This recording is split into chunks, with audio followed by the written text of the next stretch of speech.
Hello, everyone, and welcome to Jewish Dating Secrets. Very exciting evening. So before we get started, a little bit of housekeeping. Number one, I do want to give Hakarat HaTov, which means a thanks, a very special thanks for those people who donated tonight. The money that we collected from tonight's class is going to a needy bride to help her get married. It's actually a Jewish dating secret. It's a special omen, a special segula to support a bride in need.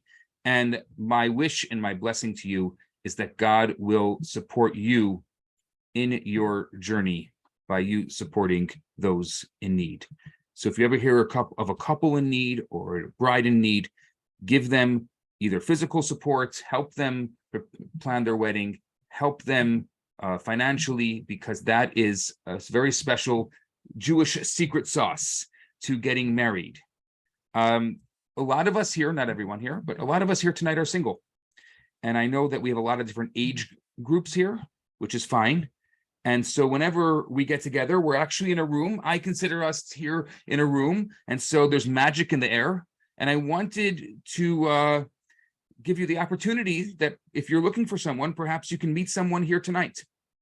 So if you go to Zoom and you go to your name, you can put either an A in front of your name, which means available, or an NA, which means not available. Not available, if someone puts NA in front of their name, please respect them. Or if they wrote, like somebody wrote mother, which means obviously that they're not available, or so put, if you're not available, please respect those who are not available. If you are available, what I want you to do is put your age range and your, let's say, religious orientation. Two simple things. Like, I'm looking for someone between the ages of 25 and 30, and I am traditional, just so that someone has that there. And then what you're doing is you're opening up the door for people to be able to contact you. And there's lots of different ages here. So this is your opportunity for someone to contact you. The tradition is within the Jewish community, so we're going to follow that tradition, is generally males contact females. And so that is there's a value in the man going after the woman. He has to search. It's his job to find the woman. So we're going to perhaps allow that to happen. Also, for those of you who don't know about J Montreal or J Matchmaking, it's two fantastic sites. These are how I make all my matches. And there's a lot of changes and a lot of updates that are happening to it actually in the next little while, including a number of matchmaking trainings and new matchmakers that are coming on. So I encourage you to make a profile there. You can go to jmontreal.com or jmatchmaking.com. If you use marketing code Rabbi's Gift, it's one word, RABBIS GIFT, it's totally free. And so that way you have another opportunity. Look, we need as many opportunities and as many abilities as possible to be able to find our other half.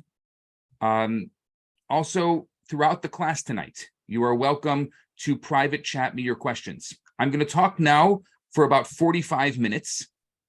And afterwards, we're going to have an open Q&A. I'm going to give priority to those people who sent me questions before we started tonight, and those people who will be sending me questions during this. So you can just literally direct message me. It's not hard. Just go down to a direct message, find my name, and you can direct message me. I will take your questions. Right now, we're not going to unmute, but you're welcome to direct message me for the time being. You don't. My email is not necessary, but you can have my email if you want. It's Rabbi. I'll put it here in the chat. It's rabbi@jewishndg.com.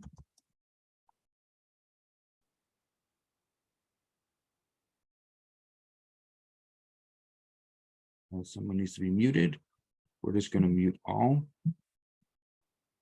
for now. We'll mute everybody for now. That way it doesn't disturb anyone else, and then we'll allow you later on to unmute. Okay. So tonight, once again, we are talking about Jewish dating secrets. What secret are you expecting to hear tonight that you don't already know? I mean, so many of us know so much. If I were to have to give you one, let's say, secret tonight, I'd like to tell you that 50% of your marriage is right here in this room. Half of your marriage is right here in this room.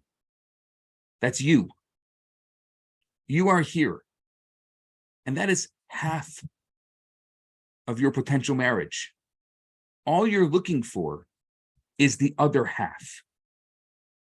All you're looking for is another 50%. It's not complicated. You're not looking for, some people think that you have to look for a lot of people. And if you just do a numbers game, it's not a numbers game. You're just trying to find one person. That's all you're trying to find. It's that simple. Or that complicated if you make it that complicated. The other thing, and something that I speak about a lot, is that the person that you're looking for, needs to be a complement of the person you are. But tonight I want to focus on something else. I want to focus on the idea of love, or true love. I'm going to start off by asking, do you believe in true love? Now, stop for a moment and think about it. I love to see in the comments, please put it in the comments. Do you believe in true love? Somebody says, yes, I used to. Yes. You can also private message me if you don't want to do it in public. I'm getting, wow, yes. I do maybe, someone says, okay. Yes, wow, a lot of yes, people believing in true love. I think so, yes. It's a different view now than earlier, but I do believe it. Okay, maybe. No. Oh, this is very, very, very nice. I like this comment. True love is made and not found. I'm going to talk about that soon. You may be onto something. This is great. So, true love, does it really exist? Is there an example, for those of you who said yes, is there an example of true love that you could think about offhand? Maybe you've already experienced it. Maybe you've witnessed it firsthand. You're welcome to write it. Maybe a line. Have you ever witnessed your parents? Okay. A parent caring for a sick husband? Yes. In marriage? Okay, obviously probably the marriage of someone you know. My parents being together 68 years. Wow. Mazel tov. That's an amazing, unbelievable.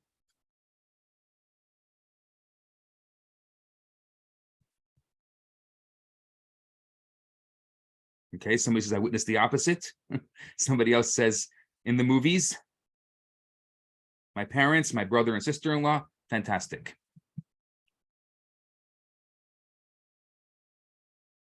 You've definitely come across it in the movies. You've definitely come across it in romance novels and books.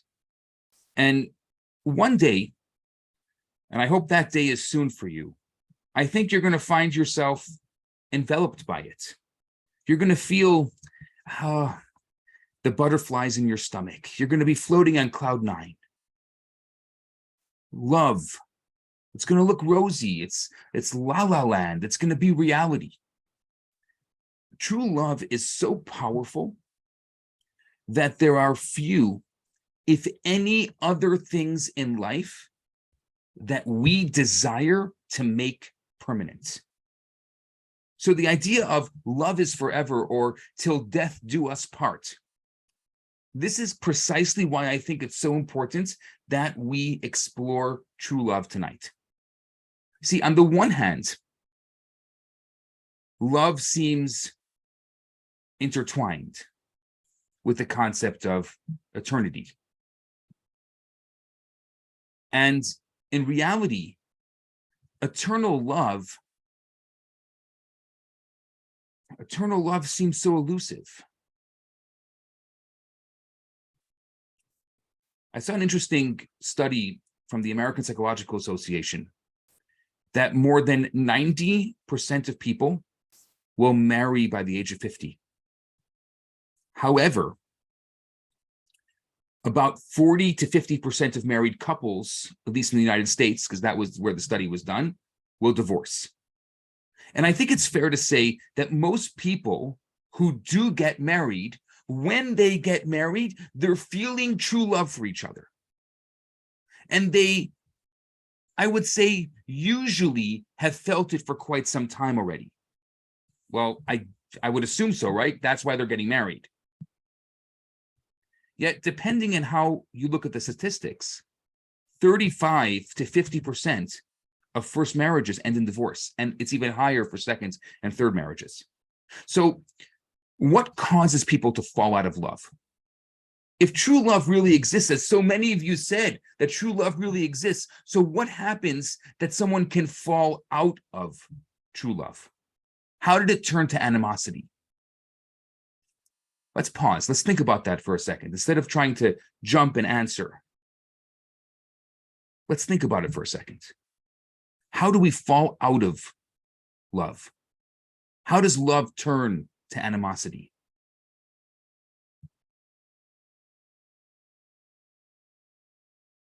Maybe it's that people change. Maybe people develop new interests.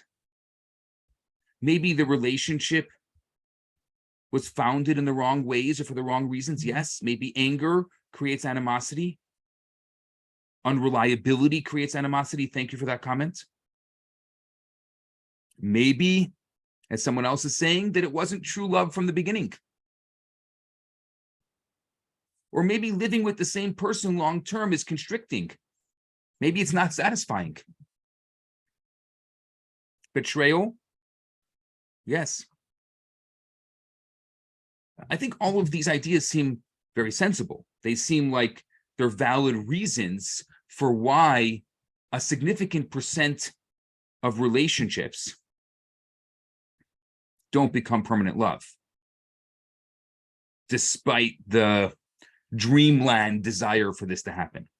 So I want to actually modify the original question that I asked. I don't think it's about true love. What I want to know is, how do we turn true love into lasting love? How do we turn true love into lasting love?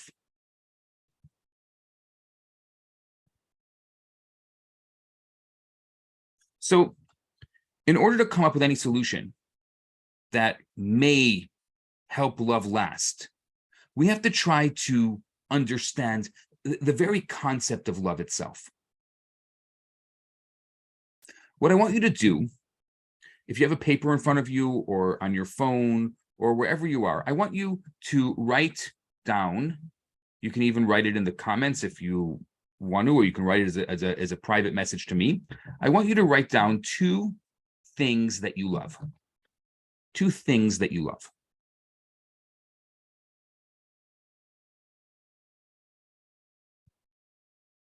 I love jelly beans and my family. Not in that order, I hope. Yeah, somebody else said family and Judaism. Okay, my family and ice cream. Okay, 2 things. Any others? My son and Judaism. Okay.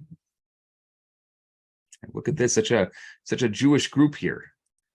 That's the things you love. Oh, Hashem. Yes, of course. Love helping people. Okay.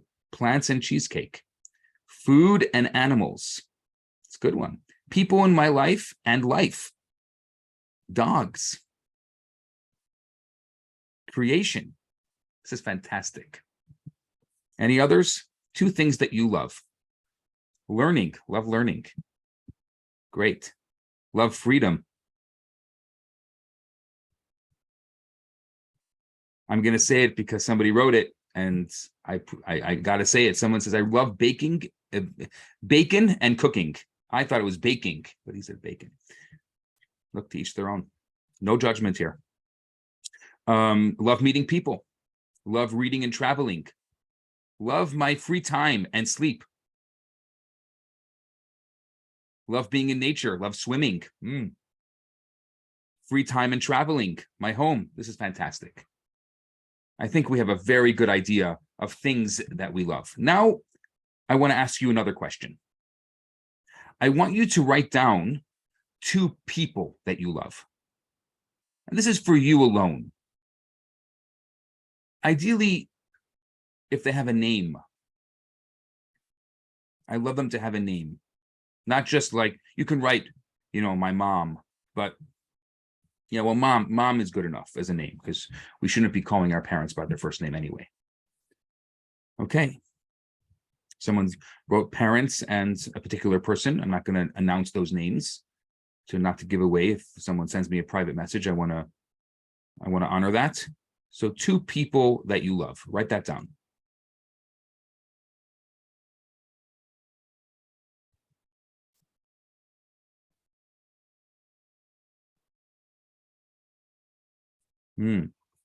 My chat box is much less active, which is good. It means that you're writing down real people, which is really what the point of this was.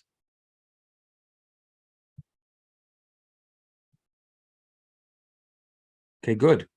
Someone says, I'm struggling with this. I'm happy that you're struggling with this. That's why I'm giving you time. My aunt and my mom was passed. I'm sorry to hear that. For those of you who are struggling with it, that's good. But take a minute, think about it, and write 2 people down.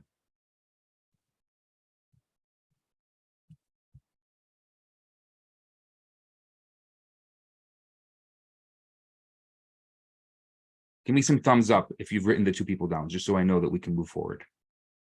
Okay. Okay, amazing. My mom and my grandpa who has passed.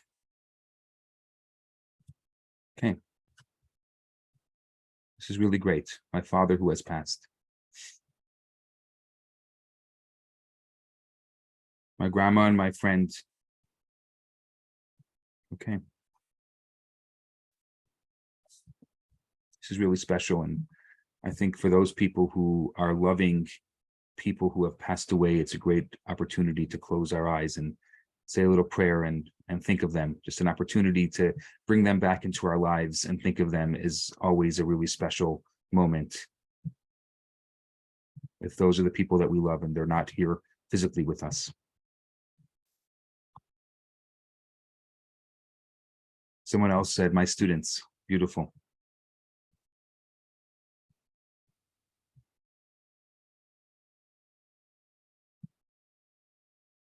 Okay. I'm going to move on.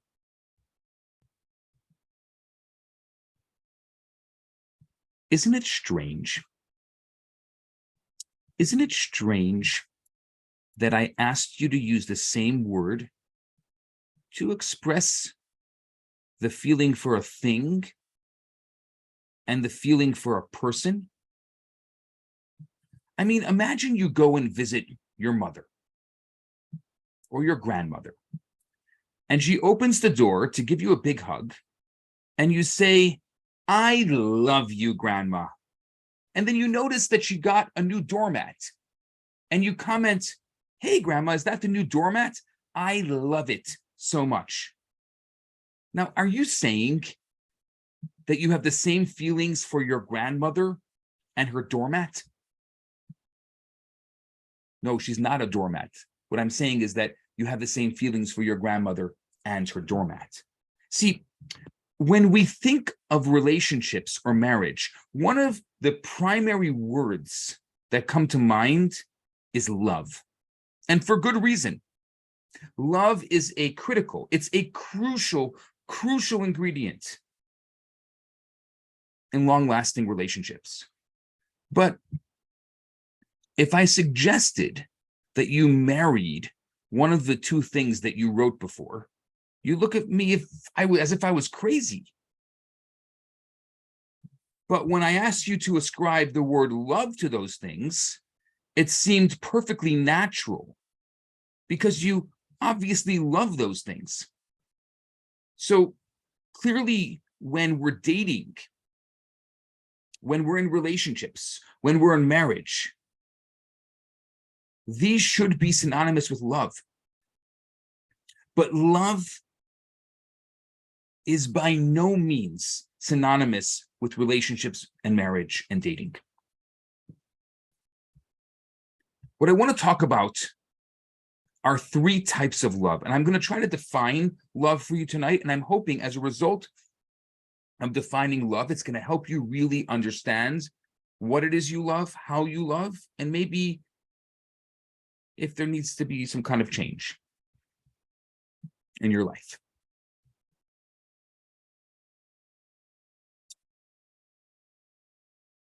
Let me use love in different contexts, and let's see if we can define its meaning more clearly.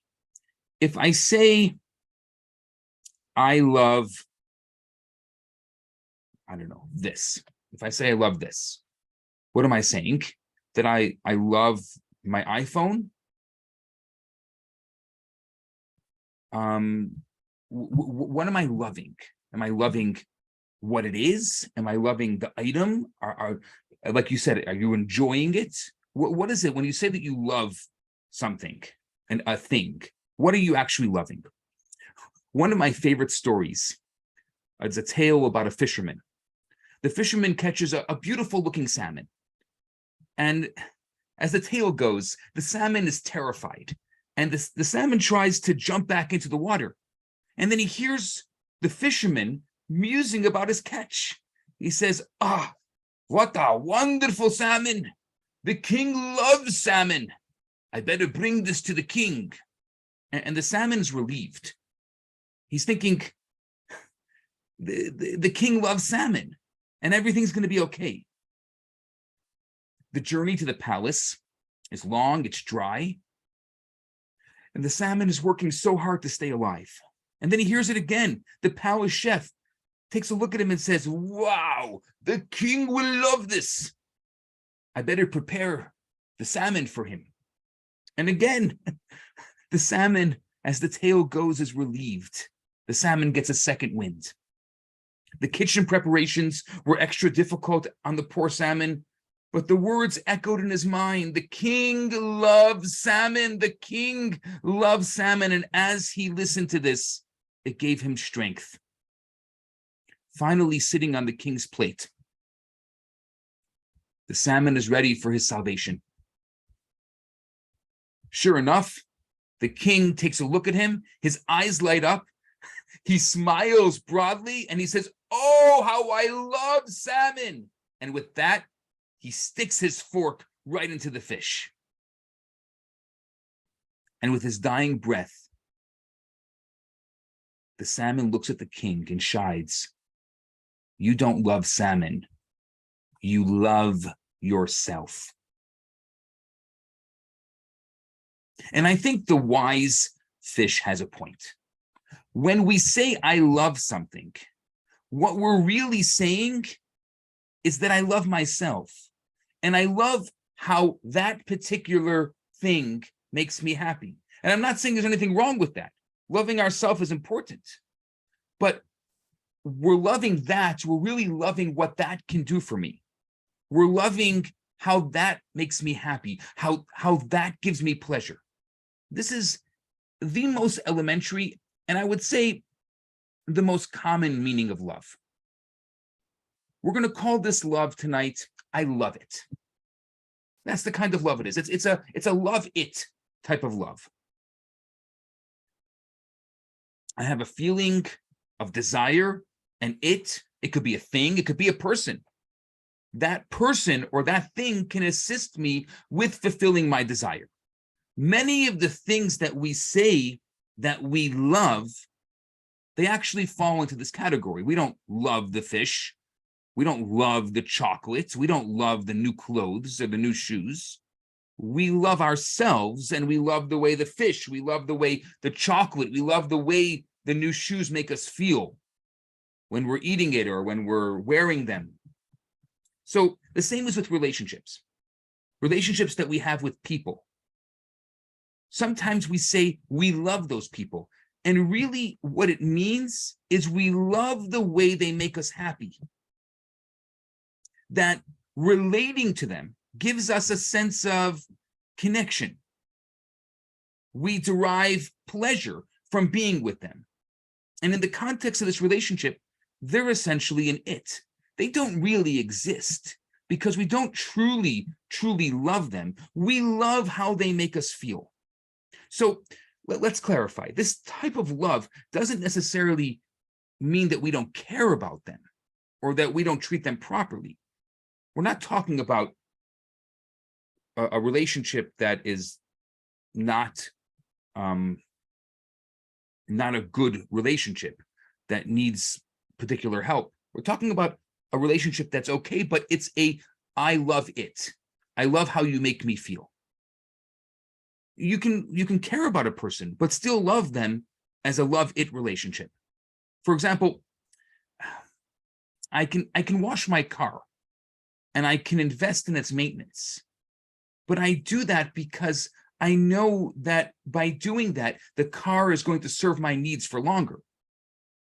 Now, if the car stops serving my needs, aside for a few of us, most of us are not going to be sentimental about it. We don't care about it anymore. We're not going to love it anymore. So the same thing can happen with the love that we feel towards a person. It could be an acquaintance. It can be a business partner. It could be a friend. I care about them as long as they serve my needs. And if they stop, I stop loving them. Because in truth, this love that I have for them was born out of self-love. And even though I love it arrangement that some of us have works in all types of relationships with things and with people, I think, and I hope, that we can all agree that it's a pretty shallow type of love. That love should be better than this. I want to introduce you to a second type of love. Number 2 of the 3 types of love that I'm going to introduce. So number 1 was I love it. Number 2 is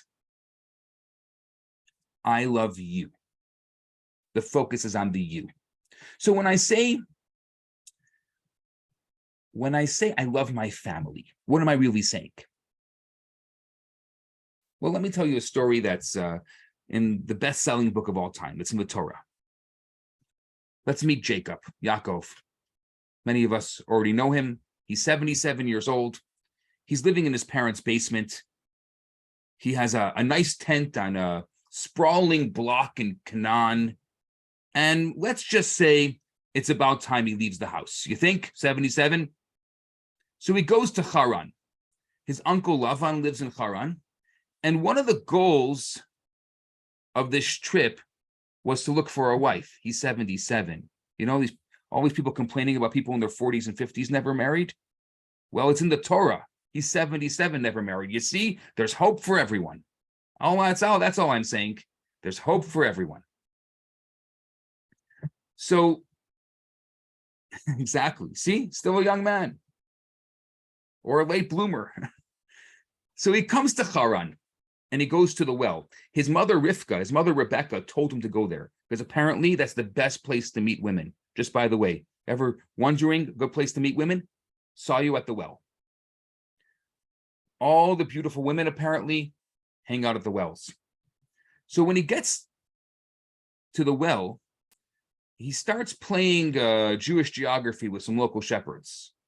And just as he mentions, exactly, this should be a new website, Saw You at the Well. Just as he mentions his uncle's name, one of the shepherds points to the direction of a young maiden. He says, look over there. There's your uncle's daughter. Her name is Rachel. She's a shepherdess herself, and she's coming to the well to feed her sheep. And as romantic as a romantic story can be, it was love at first sight. I want to quote the rest of the story right out of the book of Genesis, right out of the Torah. It's chapter 29. I want to read this rest of the story. It says, while he was still talking with them, meaning the shepherds, Rachel came with her father's sheep. She was a shepherdess. When Jacob saw Rachel, the daughter of his uncle Lavan, and Lavan's sheep, he went over and rolled the rock off the mouth of the well. Show off, huh? And he watered his uncle's sheep. Then the Torah continues. I didn't make this up. This is right in the good book. And Yaakov kissed Rachel. For those of you who are doing the shidduch dating, hey, just saying, they're not going to be religious enough for today's dating. He raises his voice and he weeps. Yaakov told Rachel that he was her father's kinsman and that his mother was Rebecca. Rachel ran and told her father.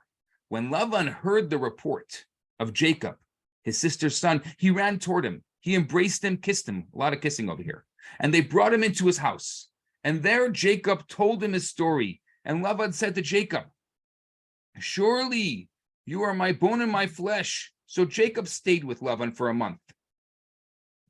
And Lavan says to Jacob, just because you're my kinsman, should you work for me without pay? Tell me, what shall your wages be? Now, Lavan had two daughters. The older one, her name was Leah, and the name of the younger was Rachel. Rachel had beautiful features, this is from the Torah, and a beautiful complexion. Jacob loved Rachel, and he said, I will work for you for 7 years for Rachel, your younger daughter. Lavan said, it's better that I give her to you than I should give her to another man. Stay with me. And so Jacob worked for Rachel for 7 years. And the Torah finishes the narrative by saying they appeared to him like a few days because of his love for her. Oh, gets me every time. True love. It's beautiful. It's wonderful. Now, considering that Jacob loved Rachel, why did the 7 years appear like a few days? He's waiting for someone he loved. Shouldn't have time felt like it was going slower, not faster? Yaakov clearly loves Rachel. Come on, he's willing to work 7 years for the privilege of marrying her. I mean, honestly, there isn't a guy on earth who would do that today. At least no one that I know of, myself included.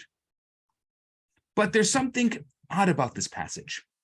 It says that all those years of working to be able to marry Rachel were like a few days because he loved her so much.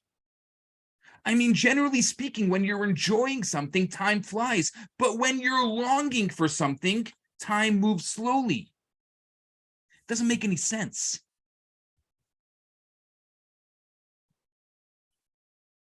One of the possible ideas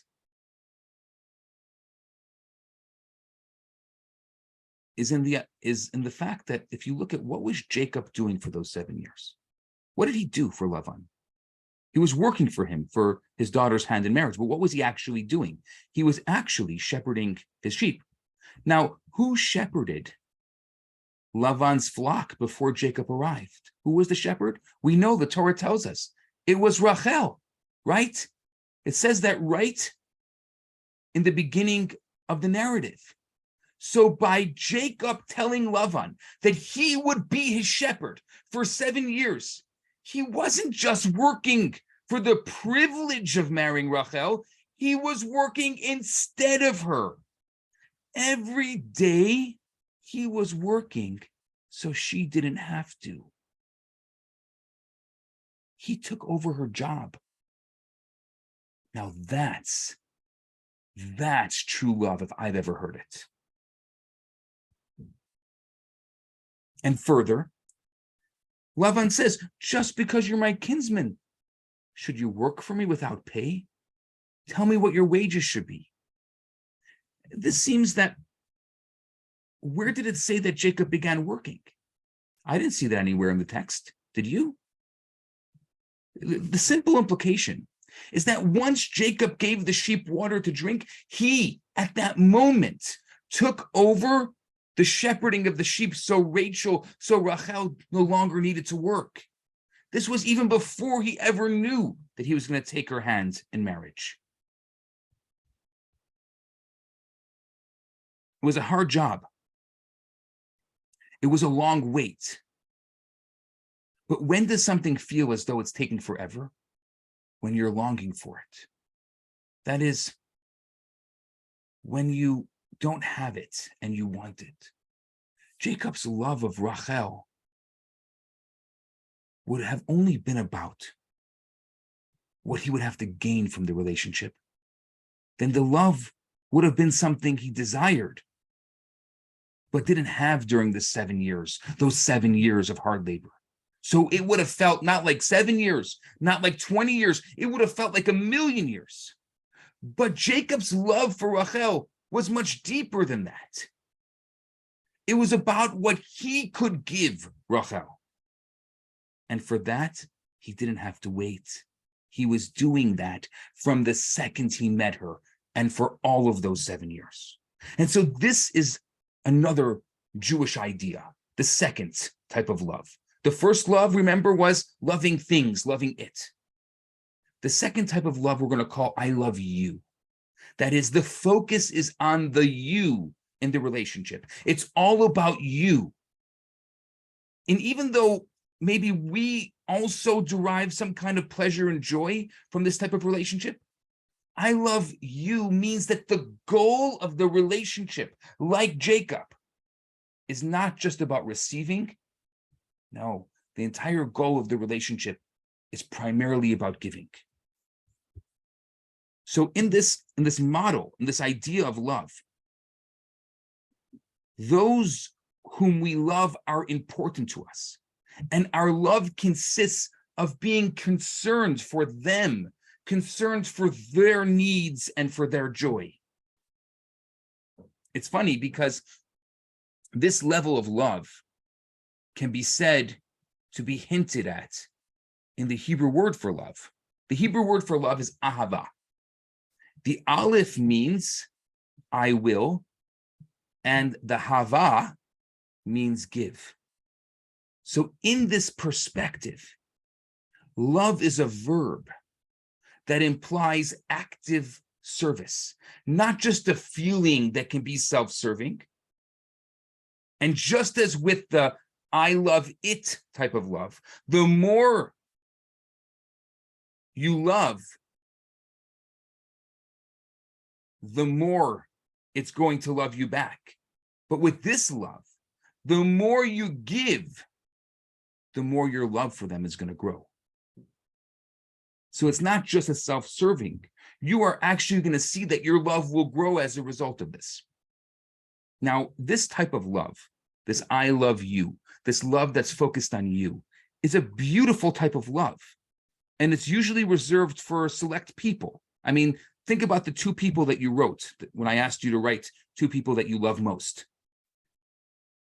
And this type of relationship, this type of love is ideal for these relationships. That although these people can bring joy to our lives, our love is not contingent upon that. The stronger the connotation of love in this context, the stronger our willingness to do for them. So to be sure, it's natural that when we first meet someone, that our love for this person will be an I love it type of love. But it shouldn't stop there. If a relationship evolves into something that's more serious, into something that's like a marriage, the big M word, but still consists primarily of an I love it type of love, in my humble opinion, this relationship has a low chance of succeeding. And I think this is the case many times where you have a spouse that's doing a lot for the other, but the giving is contingent.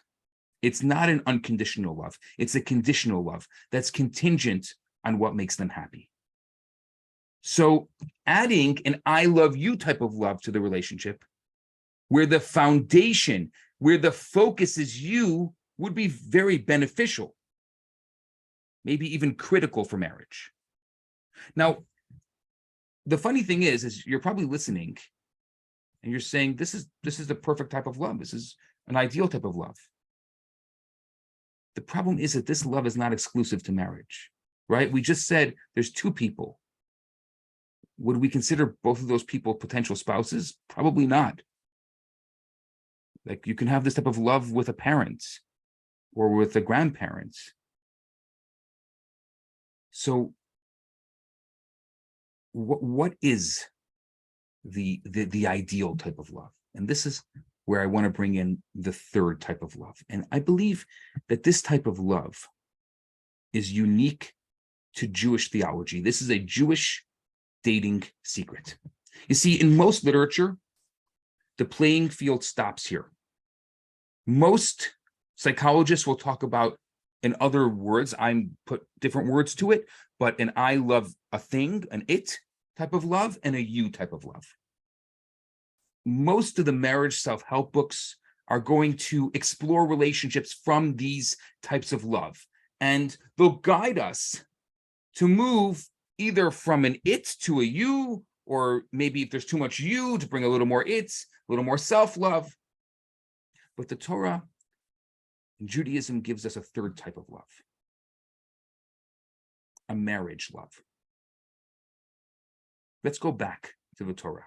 I want to introduce this love to you because I think it's going to explain a lot of things about life to you, and I'm hoping it's going to change the way that you look at relationships. If you look at the Torah, if you look at the narrative in Bereshit and Genesis, when God creates the first human being, this is the starting point of Jewish thought on relationship between spouses. The verse says, it's Genesis 1:27. The verse says, God created the human in his image. In the image of God, he created him, male and female, he created them. Now, little caveat, I'm not talking about gender. The Torah talks about gender. Anyone who has an issue with particular discussion on gender, this predates all those issues. So we're gonna let's allow the Torah to live for its time period and understand it on its own text, its own way. This verse seems quite redundant. There must be like a clearer way. Like, if I was writing it, I would edit it and I would say, God created the human in his image. That sounds good to me. Okay, fine. And God created male and female. Or God created the man and woman in his image. How about that? That says it all. Why the redundancy? There's a beautiful midrash that talks about this and tries to resolve the discrepancy.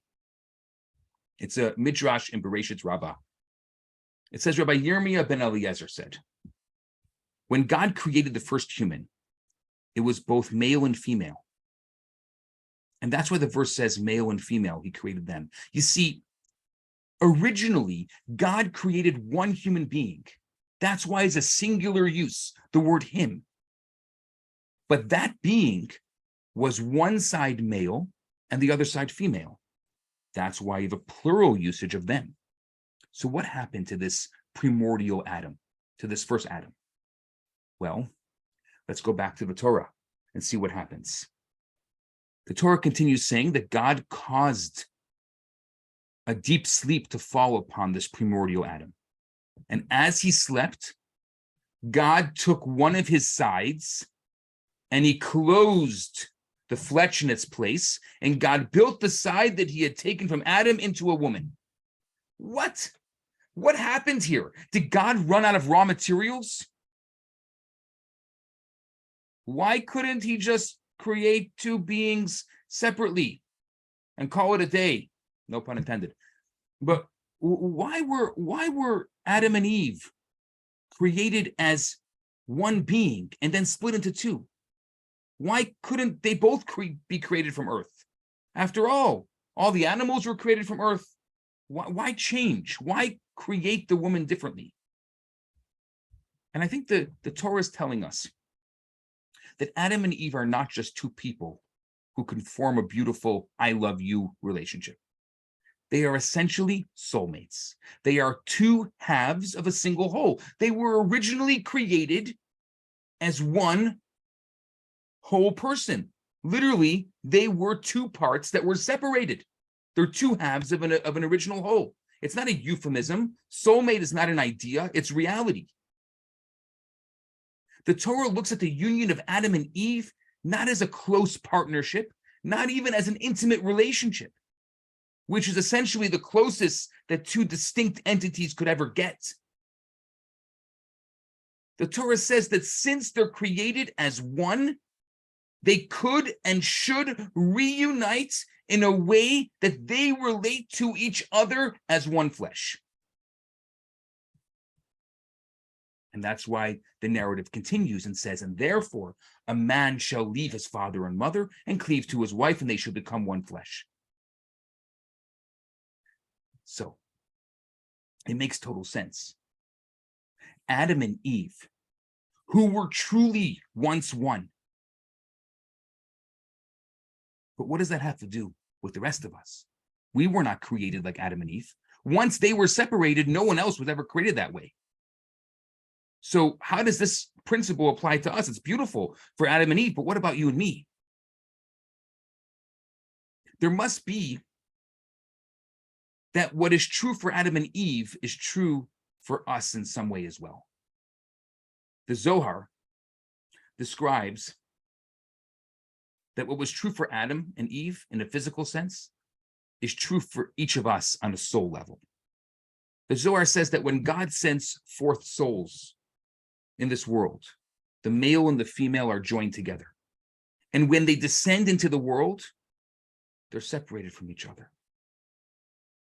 One half, it says, typically precedes the other in descending and entering the human body. And at the time that they come together in marriage, God, who knows the destiny of these souls, joins them as they were in their initial state and proclaims their union. So when they are joined together, they become one in body and soul. So since the time of Adam and Eve, males and females have not been created as a joint single entity. But the Zohar says, nevertheless, in essence, each person is only one half of a single being. The inherent unity of man and woman and the subsequent division and reunification continue to take place for each and every couple. So the Torah's story about Adam and Eve teaches us about the possibilities of our love, and it sets an idea for us to emulate. In English, we have this term soulmates, but for us, it's not that a husband and wife are distinct souls that become mates. They're actually a single soul, one that was divided from birth, from before birth, and they're reunited at marriage. So maybe if we take a look at this, we could gain some new insight as to why we're constantly seeking romance and love. You see, in a sense, we've all wandered away from ourselves. When we're born, our souls are sent off to live in an unnatural state. It's a state of complete fragmentation. And throughout our lives, we crave to be united with our authentic selves, imprinted within each of our consciousness is the need to find not just someone to love, but literally we're looking for the other half.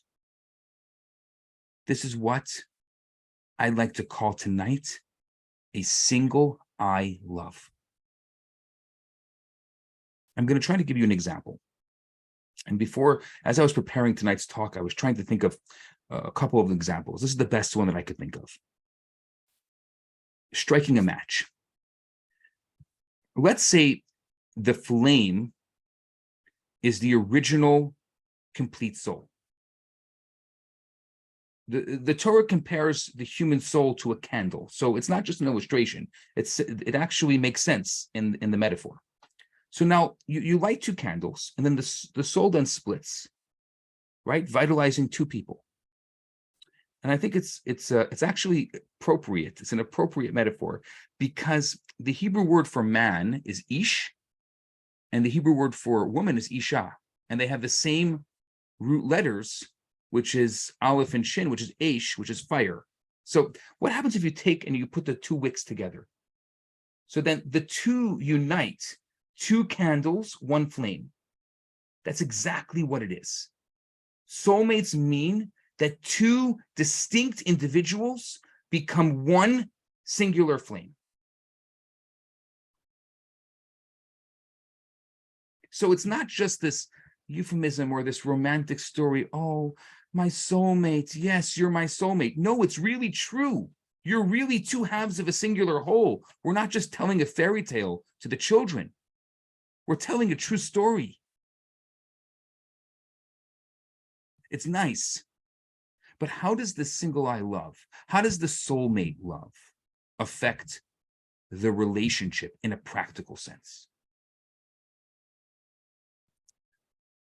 The love of self is an unparalleled love, both in terms of how much we're willing to invest ourselves and how quick we are to overlook what we don't like about ourselves. So if the person we love becomes part of that same love, then we're going to be overjoyed to support their aspirations. Whatever they do, it's like we do it. When they do something, we get excited. It's like we did it ourselves. We're actually even able to look over their faults, like we look over our own faults. We can't see our own faults. And if they're really, truly part of us, if they're the other half of our soul, then we can see their faults the same way. We just overlook them. We take pride in their success, just like it would be our success. And we're concerned about their struggles, just like we're experiencing them. This soulmate love, it sets a completely different attitude with regards to solving conflicts. Conflicts are inevitable. I've spoken about this before. Conflicts are good. They're good if they're resolved properly and if there's proper communication. But conflict could be good for a relationship, often is good for a relationship. But there's a different kind of love here. Again, I was trying to find the metaphor. Just follow me with this metaphor. It's a little bit far-fetched, but hey, I'm just going to go with it for tonight. Let's say a bunch of us were going downtown for a night out, and there's no room in the car for me and for you. Hypothetically, I can leave you behind. I mean, it wouldn't be good for our friendship, but physically it could happen. Now, suppose there's enough room in the car for me, except there's no room for my right leg. Am I going to cut off my right leg in order to go downtown? That's what we're talking about when we talk about soulmates. If where I want to go in my life does not have room for my soulmate, then the fact that we're a single eye means that I cannot go off in a direction that leaves my soulmate behind. We are one single entity. And if my feelings for my soulmate start to wane, it's not just that the relationship falls apart. It's a part of me that's missing. That's why the soulmate idea within Judaism is so strong that divorce is called an amputation. Now, it's allowed. It's sometimes necessary, but it's the very last option, and only when everything else fails, because to us, it's an amputation. There's a part of ourself that will be missing. That's what single I love is. And I think looking at these three models of love, the I love it, love as a thing, it's only what you can do for me. I love you, what I can do for you, but this unique love, the single I love, that we are both part of the same whole.